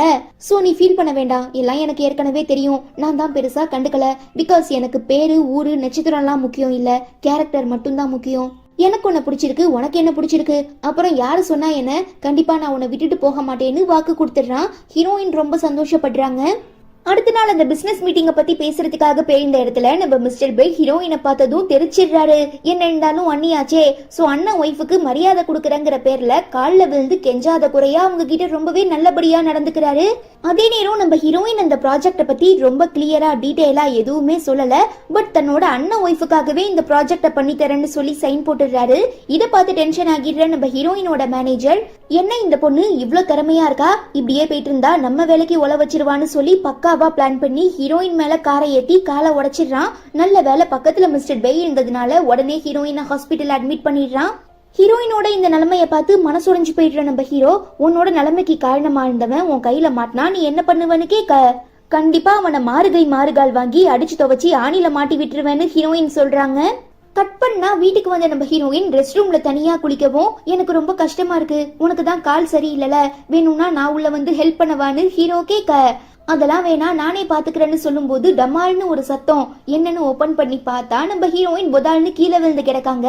நான் தான் அப்பவே சொன்னேன், அதை விட்டுட்டு உனக்கு என்ன வீராப்பு, சரி வான்னு சொல்லி நம்ம ஹீரோவே குளிக்க வச்சுட்டு ஹீரோயினை பெட்ல படுக்க வைக்கிறான். அப்போ பக்கத்துல போகவும் ஹீரோயினுமே ரொம்ப அமைதியா இருக்காங்க. அப்புறம் என்ன, ரெண்டு பேருக்கு நடுவுல சம்திங் நடந்துடுது. தென் கொஞ்ச நாளைக்கு அப்புறம் நம்ம ஹீரோயினோட காலு கம்ப்ளீட்டா ரெக்கவர் ஆனதுக்கு அப்புறம் ஆபீஸ்க்கு போனதும் ஹீரோயினோட ஃப்ரெண்டு கங்க்ராச்சுலேஷன், இனிமே நீதான் நம்ம கம்பெனியோட மேனேஜர்னு சொல்ல, இதுக்கு முன்னாடி இருந்தவன் என்ன ஆனான்னு ஹீரோயின் கேட்க, அவன் தானே உன் காலை உடைச்சான், சோ மிஸ்டர் பே அவன் மேல போலீஸ் கம்ப்ளைண்ட் கொடுத்தது மட்டும் இல்லாம ஆளு வச்சு அவனையுமே அடிச்சு துவைச்சிட்டாங்க, சோ இதுக்கப்புறம் அவனால உனக்கு எந்த பிரச்சனையுமே இல்லைன்னு சொல்லவும், மிஸ்டர் பே எதுக்கு இப்படி தனக்காக இவ்ளோ விஷயங்களை பண்றாருன்னு சொல்லி ஹீரோயின் எப்ப பார்த்தாலும் அவரை பத்தியே பேசவும் ஹீரோ செம்ம டென்ஷன் ஆகிடுறான். ஆக்சுவலா இது எல்லாத்தையுமே பண்ண சொல்லி மிஸ்டர் பே கிட்ட சொன்னதே நம்ம ஹீரோ தான், பட் ஹீரோயினுக்கு தெரியாதுல, சோ அவரை பத்தியே பயங்கரமா புகழவும் ஹீரோ ரொம்ப ஜெலஸ் ஆகிடுறான். பார்த்து புரிஞ்சுக்கிற நம்ம ஹீரோயின் அவனை கூல் பண்றதுக்காக ஆபீஸ் சார்பா நடக்கிற ஒரு டின்னர் பார்ட்டிக்கு கூட்டிட்டு போறாங்க. வழக்கம் போல ஹீரோயினோட அக்கா ஹீரோவை பார்த்து ஜெயிலுக்கு போயிட்டு வந்தவன்னு கலாய்க்கிறது மட்டும் இல்லாம, என்ன குழந்தைனாரே வேலை விட்டு எதுக்கும் போகாம வீட்லயே உட்காந்து பொண்டாட்டி காசுல சாப்பிட்டு இருக்கீங்கன்னு கேள்விப்பட்டேன், அதுக்கு பேசாம நீங்க என்கிட்ட அசிஸ்டண்டா வந்து வேலை பார்க்கலாமேன்னு சொல்ல, யா ஷோர் கண்டிப்பா, பட் இதுக்கு முன்னா நான் அசிஸ்டண்டா வேலை பார்த்த பாஸை தான் கொலை பண்ணிட்டு ஜெயிலுக்கு போனேன், அது உங்களுக்கு ஓகேனா சொல்லுங்க, தாராளமா நாளைக்கே வந்து நான் ஜாயின் பண்றேன்னு ஹீரோ சொல்லவும் அக்கா காரி மிரண்டு போயிடுறா. அதுக்கு மேல நம்ம ஹீரோயின், என்னங்க நீங்க இப்படி எல்லாம் பேசுறத பார்த்தா எனக்கே ரொம்ப பயமா இருக்குன்னு சொல்லவும், அதெல்லாம் ஒண்ணும் இல்ல பேபி, சும்மா லாக்கி, இதுவரை நான் யாரையுமே கொலை பண்ணதில்லைன்னு ஹீரோ சொல்ல ஹீரோயின் ரொம்ப கியூட்டா சிரிக்கிறாங்க. பட் இப்படி உங்க ரெண்டு பேரும் ரொம்ப க்ளோஸா அன்பா இருக்கிறத பார்த்து வயிறறிஞ்சு போயிடுற இந்த அக்கா காரி, போயும் ஜெயிலுக்கு போயிட்டு வந்த ஒரு கைதியை கல்யாணம் பண்ணிக்கிட்டு நீ ரொம்ப சீன் போடாத, நான்லாம் மிஸ்டர் ஹோவையே உஷார் பண்ணிட்டேன், இன்னும் கொஞ்ச நாளையில எங்க ரெண்டு பேருக்கும் மேரேஜ் ஆக போகுதுன்னு சொல்ல, ஓ அப்படியா, நான் இதுவரை மிஸ்டர் ஹோவை பார்த்ததே இல்லையே, உங்ககிட்ட அவரோட போட்டோ இருக்கான்னு நம்ம ஹீரோ கேட்க, இதோ இவர் தான் சொல்லி வேற யார் கூடயோ சேர்ந்து எடுத்த போட்டோவை காட்டி அக்கா காரி ஏமாத்த பாக்குறா. ஈவன் நம்ம ஹீரோவுமே வா இவர் தான் மிஸ்டர் ஹோவா, பார்க்க செம்ம ஹேண்ட்ஸமா இருக்காருன்னு சொல்லவும், நானுமே இதுவரை மிஸ்டர் ஹோவை பார்த்ததில்ல, எங்க என்கிட்ட காட்டுங்கன்னு கிளைண்ட் ஒருத்தர் கேட்க, அக்கா காரி காட்ட, இவர் மிஸ்டர் ஹோ இல்ல, நானுமே ஒரு வாரத்துக்கு முன்னால் நடந்த அந்த பார்ட்டி அட்டென்ட் பண்ணியிருந்தேன், இந்த பையன் அந்த பார்ட்டியில வேலை பார்த்த ஒரு டிரைவர், என்னோட காரை இவன் கிட்ட தான் பார்க்கிங் பண்ண கொடுத்தேன்னு சொல்லி உண்மையை உடைச்சிடவும் அக்கா காரிக்கா பப்பி ஷேம் ஆகிடுது, அங்கிருந்து ஓடிடுறா. தென் நம்ம ஹீரோயின் அந்த கிளைண்ட்டை மிஸ்டர் சூன்னு சொல்லி ஹீரோ கிட்ட இன்ட்ரோ பண்ணி வச்சுட்டு அந்த பார்ட்டி எல்லாம் முடிஞ்சதுக்கு அப்புறம் திரும்ப வீட்டுக்கு வரும்போது நம்ம ஹீரோ, அன்னைக்கு நீ அவ்வளவு தூரம் அந்த பார்ட்டிக்கு போனில, பட் மிஸ்டர் ஹோவை பார்க்கணுங்கிற இன்ட்ரெஸ்டே உனக்கு இல்லையான்னு கேட்க, நான் போனது மிஸ்டர் பெய்ய பாக்குறதுக்காக, சோ மிஸ்டர் ஹோ எப்படி இருந்தா எனக்கு என்னன்னு ஹீரோயின் கேட்கவும், மிஸ்டர் ஹோக்கு ஒரு பொண்ணு பாக்குறதுக்காக தான் அந்த பார்ட்டியை அரேஞ்ச் பண்ணியிருந்தாங்க. பேசாம நீ போய் அந்த பார்ட்டியில கலந்துக்கிட்டு உனக்கு அந்த சான்ஸ் கிடைச்சிருந்ததுன்னா நீ மிஸ்டர் ஹோவை கல்யாணம் பண்ணிருப்பியான்னு ஹீரோ கேட்க, நீங்க என்ன பைத்தியமா, என்ன பார்த்தா எப்படி இருக்கு, ஆல்ரெடி நம்ம 2 பேருக்கும் மேரேஜ் ஆன விஷயம் உங்களுக்கு ஞாபகம் இருக்கா இல்லையா, அப்படி இருக்கும்போது எப்படி நான் வேற ஒருத்தரை என் மனசார நினைச்சு பார்க்க முடியும், ச்சே இந்த மாதிரி எல்லாம் என்கிட்ட பேசாதீங்கன்னு ஹீரோயின் கண்ணா பின்னான்னு திட்டிடுறாங்க. அப்புறம் என்ன, நாம ஒரு பெரிய பணக்காரங்கிற விஷயம் தெரியாம இப்ப நான் ஒரு சாதாரண ஏழையா இருக்கும் போதே ஹீரோயின் என்ன இவ்ளோ லவ் பண்றா, எனக்கு இவ்ளோ உண்மையா இருக்கான்னு சொல்லி ஹீரோ ரொம்ப சந்தோஷப்படுறான். நெக்ஸ்ட் ஒரு கிளைண்ட் பார்த்தோம்ல மிஸ்டர் சூன்னு சொல்லி, அவர் வேற யாரும் இல்ல நம்ம ஹீரோவோட சித்தப்பா பையன் ஹீரோவை கண்காணிக்கிறதுக்காக அனுப்பி வச்சிருந்த ஸ்பை தான். சோ அந்த ஸ்பை ஹீரோ கசின் கிட்ட இந்த மாதிரி ஹீரோக்கு மேரேஜ் ஆகிடுச்சு, அவர் ஒய்ஃப் பேரு மிஸ்ஸஸ் ஜியாங்னு சொல்ல, இங்க என்னோட தாத்தா என்னன்னா சட்டுப்புட்டுன்னு ஹீரோக்கு ஒரு பெரிய பணக்கார வீட்டு பொண்ணா கல்யாணம் பண்ணி வச்சு அவங்க கம்பெனியையும் எங்க கம்பெனியையும் ஒன்னா சேர்த்து மர்ஜ் பண்ணி அதுக்கு ஹீரோவையே ஹையர் ஆகி அது மூலமா பெரிய பெரிய பிசினஸ் பண்ணலான்னு பிளான் பண்ணிட்டு இருக்காரு. ஆனா இந்த ஹீரோ முட்டா பையன் என்னன்னா எதுக்குமே உதவாத ஒரு மிடில் கிளாஸ் பொண்ணை கல்யாணம் பண்ணிக்கிட்டு சாதாரணமான வாழ்க்கை வாழ்ந்துட்டு இருக்கான்னு சொல்லி ரொம்ப கியூரியஸ் ஆகிடுற இவன் இந்த விஷயத்த தாத்தா கிட்ட மாட்டி விட்டுறவும் உடனே அவரு ஹீரோவை கூப்பிட்டு விசாரிக்க ஆரம்பிக்கிறாரு. ஆமா தாத்தா உண்மைதான், நான் ஒரு பொண்ணை மேரேஜ் பண்ணிக்கிட்டேன், நீங்களா பார்த்து எனக்கு ஒரு பொண்ணை கல்யாணம் பண்ணி வச்சிருந்தீங்கன்னா அவ என்கிட்ட இருக்கிற பணத்துக்காகவும் நம்ம ஃபேமிலி கிட்ட இருக்கிற சொத்துக்காகவும் தான் எனக்கு ஒரு மனைவியா இருந்திருப்பா. பட் என்கிட்ட எதுவும் இல்ல, நான் எந்த ஒரு வேலை வெட்டிக்கும் போகாம சும்மா ஊரை சுத்திட்டு இருக்க ஒரு சாதாரண பர்சன் தெரிஞ்சுமே மேரேஜ் ஆன நாள்ல இருந்து இன்னைய வரை என் ஒய்ஃப் எனக்கு மனசார கூட துரோகம் நினைச்சது இல்ல. ஒருவேளை நீங்களே ஒரு பணக்கார பொண்ணா பார்த்து எனக்கு கல்யாணம் பண்ணி வச்சிருந்தாலும் கண்டிப்பா ஹீரோயின் அளவுக்கு அவன் என்கிட்ட உண்மையா இருந்திருக்க மாட்டா. அதனால நான் எக்காரணத்தை கொண்டும் என் பொண்டாட்டியை விட்டுட்டு வரமாட்டேன், வாழ்வோ சாவோ அவ கூடயே கடைசி வரைக்கும் வாழ்ந்துட்டு போயிடுறேன்னு ஹீரோ சொல்ல, தாத்தா ஏத்துக்கவே மாட்டாரு. நம்ம ஃபேமிலி எப்படிப்பட்ட ஃபேமிலி, ஆண்ட குடும்பம், ராஜ பரம்பரை, ஆனா நீ அதை பத்தி கொஞ்சம் கூட கேர் பண்ணாம ஏதோ ஒரு பொண்ணை கூட்டிட்டு வந்து பொண்டாட்டி போண்டாட்டின்னு பேசிட்டு இருக்க, ஒழுங்கா அவளை டிவோர்ஸ் பண்ணிட்டு வா, அப்பதான் நம்ம கம்பெனி ஷேர்ஸ் எல்லாம் உன் பேர்ல எழுதி வைப்பன்னு சொல்லி மிரட்டுறாரு. இந்த பணம் காசெல்லாம் கூட நாம கொஞ்சம் எஃபோர்ட் போட்டு ஹார்ட் ஒர்க் பண்ணா சீக்கிரமா சம்பாதிச்சிடலாம், பட் ஒரு நல்ல பொண்ணு நமக்கு மனைவியா அமையறதெல்லாம் அபூர்வம். சோ எனக்கு கிடைச்ச பொக்கிஷத்தை நான் இழக்க விரும்பல, கஷ்டமோ நஷ்டமோ என்னவா இருந்தாலும் நான் என் ஒய்ஃப் கூட சேர்ந்து சமாளிச்சுக்கிறேன்னு சொல்லிட்டு ஹீரோ இந்த சொத்து எதுவுமே வேண்டான்னு சொல்லிட்டு கிளம்பிடுறான். என்னதான் ஹீரோவோட தாத்தாக்கு கொஞ்சம் கஷ்டமா இருந்தாலும் தன்னோட பேரன் இவ்ளோ மெச்சூர்டா பேசுறான்னு நினைச்சு ரொம்ப சந்தோஷப்படுறாரு.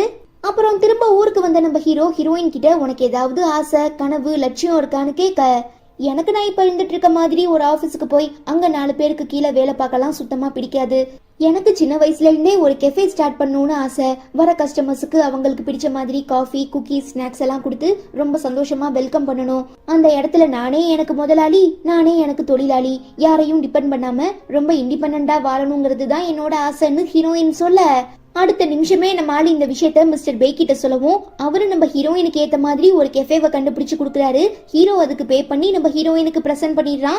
இவ்வளவு பெரிய கெஃபேவை வாங்க உன்கிட்ட ஏது காசுன்னு ஹீரோயின் கேட்க, நம்ம ஆளு சமாளிக்கிறதுக்காக இப்ப ரீசெண்டா தான் எனக்கு ஒரு பெரிய ஸ்கூல்ல பாக்ஸிங் கோச்சுக்கான வேலை கிடைச்சது, அங்க நிறையவே காசு தந்தாங்க, அதை வச்சு இன்ஸ்டால்மெண்ட் கட்டி தான் இஎம்ஐ கட்டி தான் உனக்காக இந்த கெஃபேவை வாங்கி தந்திருக்கேன்னு சொல்லிடுறான். ஹீரோயினுமே நம்பிடுறா. நம்ம ஆளுங்க 2 பேரும் ஒன்னா சேர்ந்து கெஃபேல ரொம்ப சந்தோஷமா வேலை பார்க்க ஆரம்பிக்கிறாங்க. அப்படி இருக்கும்போதுதான் நம்ம ஹீரோவை பழி வாங்குறதுக்காக ஹீரோவோட கசின் ஹீரோயின் வீட்டுல தனியா இருக்கும்போது தன்னோட ஆளுங்களை அனுப்பி வச்சு அட்டாக் பண்ண சொல்றான். அதுல நம்ம ஹீரோயின் கழுத்துல அறுபட்டுருது. சோ உயிருக்கு போராடுற அவங்கள உடனே ஹாஸ்பிட்டல் அட்மிட் பண்ணிடவும் டாக்டர் எப்படியோ காப்பாத்திடுறாங்க. ஆனா ஹீரோக்கு மனசு கேட்கல. ஹீரோயின் கிட்ட பேச போனா ரொம்ப பேனிக்கான சிச்சுவேஷன்ல இருக்க நம்ம ஹீரோயின் நீங்க யாருன்னே எனக்கு தெரியாது ஒழுங்கா இங்க இருந்து போங்கன்னு சொல்லி கோச்சுக்கவும் வேற வழி இல்லாம நம்ம ஹீரோவுமே தன்னை பத்தின அடையாளங்களை ரிவீல் பண்ண ஆரம்பிக்கிறான். அதாவது நம்ம ஹீரோவோட உண்மையான பேரு மிஸ்டர் ஹோ, ஒரு பெரிய பணக்கார வீட்டோட ஒரே வாரிசு, இத்தனை நாளா ஃபாரின்ல பிசினஸ் பண்ணிட்டு இருந்திருக்காரு. தனக்கு ஒரு நல்ல பொண்ணு ஒய்ஃபா கிடைக்கணுங்கிறதுக்காக தான் திரும்ப சைனாக்கு வந்ததுக்கு அப்புறம் தன்னோட உண்மையான அடையாளங்கள் எல்லாம் மறைச்சிட்டு ரொம்ப சாதாரணமா ஜெயிலுக்கு போயிட்டு வந்த ஒரு கைதிங்கிற மாதிரி போர்ட்ரேட் பண்ணி நம்ம ஹீரோயினை கல்யாணம் பண்ணிக்கிட்டேங்கிற எல்லா விஷயங்களையும் சொல்லவும் ஹீரோயினால ஏத்துக்கவே முடியல. என்ன இருந்தாலும் ஹீரோ தான் கிட்ட போய் சொல்லிட்டான் இல்லையா, சோ உனக்கு அவ்வளவு சான்ஸ் கிடைச்சுமே, இத்தனை நாள் நம்ம 2 பேரும் ஒன்னா சேர்ந்து வாழ்ந்துமே, எதுக்காக இப்ப வந்து என்கிட்ட உண்மையை சொல்ற, ஒருவேளை இப்ப எனக்கு தெரியலனா காலம் ஃபுல்லா நீ என்னை ஏமாத்திட்டு தானே இருந்திருப்பேன்னு சொல்லி கோச்சுக்கிட்டு தன்னோட அம்மா வீட்டுக்கு போயிடுறாங்க. பட் அப்பயுமே விடாம நம்ம ஹீரோயினுக்கு சேவகம் பண்றது மட்டும் இல்லாம உடம்பு சரியில்லாம இப்ப ரெக்கவர் ஆகி வந்திருக்க ஹீரோயினோட அம்மாவுக்குமே ரொம்ப ஹெல்ப்லாம் பண்றான். இதை பார்த்து குளிர்ந்து போயிடுற அவங்க ஹீரோயின் கிட்ட ஹீரோக்காக எவ்வளவோ ரெக்கமெண்ட் பண்ணி பேசுறாங்க. பட் நம்ம ஹீரோயின் அக்செப்ட் பண்ணிக்கிறதாவே இல்ல. அதே நேரம் நம்ம ஹீரோ இத்தனை வருஷமா அவனோட கசினோட அப்பாவும் சேர்ந்து தாத்தாவை ஏமாத்தி நிறைய காசு சுரண்டி இருப்பாங்கல்ல. சோ அந்த எல்லா விஷயங்களையும் ஆதாரபூர்வமா நிரூபிக்கிறது மட்டும் இல்லாம ரொம்ப நாளா தாத்தாவை கொலை பண்ணி சொத்துக்கள் எல்லாத்தையுமே ஆட்டைய போட ட்ரை பண்ணிட்டு இருக்கதையும், ரீசெண்டா நம்ம ஹீரோயினை கொலை பண்ண முயற்சி பண்ண எல்லா விஷயங்களையும் சொல்லவும் செம்ம டென்ஷன் ஆகிடுற தாத்தா, இதுக்கப்புறம் என் சொத்துல இருந்து உங்க 2 பேருக்கும் ஒத்த பைசா கூட கிடையாதுன்னு சொல்லி கசினையும் கசினோட அப்பாவையும் அடிச்சு விரட்டி விட்டுடுறாரு. அப்புறம் என்ன, நம்ம ஹீரோக்கே இந்த மொத்த குடும்ப சொத்துக்களும் கிடைச்சிருது. இருந்தாலும் நம்ம ஆளு விடுறதா இல்ல, எப்படியாவது ஹீரோயினை உஷார் பண்ணணுங்கிறதுக்காக அவங்களையே சுத்தி சுத்தி வரான். ஆனா ஒரு கட்டத்துக்கு அப்புறம் நம்ம ஹீரோயினுக்கே அவனை பார்க்கும்போது ரொம்ப பாவமாகிடுது. சோ எல்லா தப்புகளையும் மன்னிச்சு ஏத்துக்கிறாங்க. ஆனா என்ன, ஆரம்பத்துல இவங்க 2 பேருக்கும் மேரேஜ் ஆகும்போது வேற வேற பேர்ல, அதாவது நம்ம ஹீரோயின் தன்னோட அக்கா பேர்லயும் ஹீரோ கூமேங்குங்கிற பேர்லயும் தானே ரிஜிஸ்டர் பண்ணாங்க. சோ இப்ப அது எல்லாத்தையுமே கேன்சல் பண்ணிட்டு திரும்ப நாம 2 பேரும் ஃபர்ஸ்ட்ல இருந்து ஆரம்பிக்கலாமான்னு ஹீரோயின் கேட்க, ஒரு செகண்ட் கூட யோசிக்காம டக்கு நம்ம ஹீரோ மேரேஜ் அப்ப போட்டு விட்ட வெட்டிங் ரிங்க கழட்டி திரும்ப ஹீரோயின் கிட்டயே கொடுத்து வில் யூ மேரி மீன்னு கேட்கவும் பளிச்சுன்னு ஹீரோயின் அக்செப்ட் பண்ணிக்கிறாங்க. அப்புறம் என்ன, நம்ம ஆளுங்க 2 பேரும் ஆசைப்பட்ட மாதிரி அவங்க உண்மையான பேர்ல மேரேஜை ரெஜிஸ்டர் பண்ணிக்கிட்டு ரொம்ப சந்தோஷமா ஒன்னா சேர்ந்து வாழ ஆரம்பிக்கிறாங்க. அவ்வளோதான், இதோட இந்த டிராமாவுமே ரொம்ப கியூட்டா முடியுது. இந்த டிராமா உங்க எல்லாருக்குமே பிடிச்சிருக்கும்னு நினைக்கிறேன். பிடிச்சிருந்தா மறக்காம லைக் பண்ணிட்டு நம்ம சேனல் வீடியோஸை உங்க ஃப்ரெண்ட்ஸ் அண்ட் ஃபேமிலி கூட ஷேர் பண்ணுங்க. ஓகே, உங்க எல்லாரையும் நான் ரொம்ப சீக்கிரமா அடுத்து ஒரு சூப்பரான டிராமால மீட் பண்றேன். Until then, it's bye from Afi and stay tuned with Spectre of Fantasy.